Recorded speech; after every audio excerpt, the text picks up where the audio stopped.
Victoria Memorial কলকাতার অন্যতম ঐতিহাসিক ও স্থাপত্য শিল্পের নিদর্শন। এটি তৈরি করা হয়েছিল ব্রিটিশ শাসন আমলে রানী ভিক্টোরিয়ার স্মৃতিতে। ১৯ শতকের শেষের দিকে যখন রানী ভিক্টোরিয়া মারা যান, তখন ভারতের তৎকালীন ভাইসরয় লর্ড কার্জন সিদ্ধান্ত নেন তার স্মৃতিকে অমর করে রাখার জন্য একটি বিশাল স্মৃতিসৌধ নির্মাণ করা হবে। এর উদ্দেশ্য ছিল ভারতবর্ষে ব্রিটিশ শাসনের গৌরব ও মহিমা প্রদর্শন করা এবং একই সঙ্গে রানীর প্রতি শ্রদ্ধা নিবেদন করা। ভিক্টোরিয়া মেমোরিয়ালের নির্মাণ কাজ শুরু হয় ১৯০৬ সালে এবং শেষ হয় ১৯২১ সালে। এটি সম্পূর্ণ সাদা মাকরানা মার্বেল পাথর দিয়ে তৈরি, যা তাজমহলের মতোই রাজস্থানের মাকরানা থেকে আনা হয়েছিল। স্থপতি স্যার উইলিয়াম এমারসন এই স্থাপত্যের নকশা তৈরি করেন। তিনি ইউরোপীয় স্থাপত্যের সঙ্গে ভারতীয় মুঘল ও ইসলামী শিল্পশৈলীর সংমিশ্রণ ঘটিয়েছিলেন, যার ফলে এটি এক অনন্য সৌন্দর্যের নিদর্শন হয়ে ওঠে। ভিক্টোরিয়া মেমোরিয়াল শুধু একটি স্মৃতিসৌধ নয়, এটি ছিল ব্রিটিশ শাসনের শক্তি ও আধিপত্যের প্রতীক।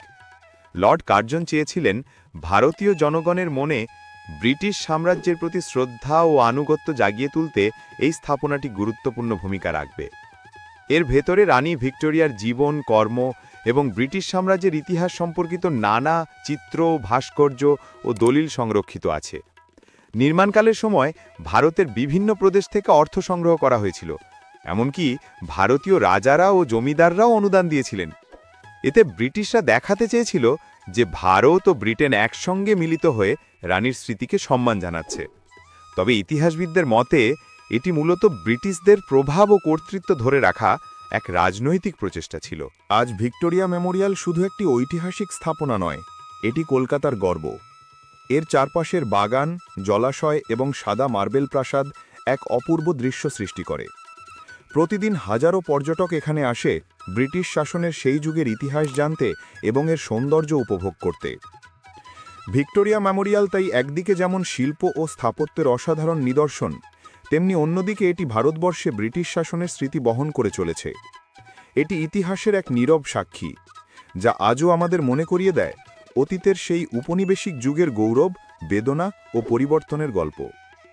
তো বন্ধুরা, আজকের মতো এই পর্যন্ত। কমেন্ট করে আপনার মূল্যবান মতামত দিতে ভুলবেন না, আর লাইক করে আমাদের সাপোর্ট করুন। ইউটিউবে দেখলে সাবস্ক্রাইব করুন, আর ফেসবুকে দেখলে ফলো করে পাশে থাকুন। দেখা হচ্ছে পরের ভিডিওতে। ভালো থাকবেন। ধন্যবাদ সবাইকে।